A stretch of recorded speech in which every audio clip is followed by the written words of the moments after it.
کاری بەکارهێنانی سەگە کەش و ڕات و وەرگرتنیشی لەسەری جایزە. بۆ دۆزینەوەی TNTە لەو شوێنە گشتیانە کە خەڵکی بێتاوانی بەرەکە. بەڵام TNTێک دانراوە بۆ احتیلال و هاوباران و هاوکاران و جاسوس و تاغوتانێکی ترکە لە خزمەتی احتیلالان، تۆ بچی TNTەکە دانێتەوە کە مجاهیدان دایان ناوە، تەبعانی شەکەت حرام.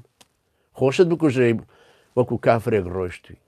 تۆ پاسەوانی کافرانی احتیلال و کافران و مرتەدی تری کە متەفجراتە دانراوە بۆی ئەهلی کوفر و خراپەکاران بکوژێت. تۆ هاتووی خراپەکاران مەبەستم هەر کوفرە، ینی کوفری محارب، نەکابرا کوفری مسالیمیشە و بڵێ وەڵا ڕۆم ئەیکوژم TNTێکیان بۆ داناوە تۆ بڕۆ کەشفی کە و لای بە وەلەو کوفری کافریشیانی، بەڵام کافری مسالیمە کابر.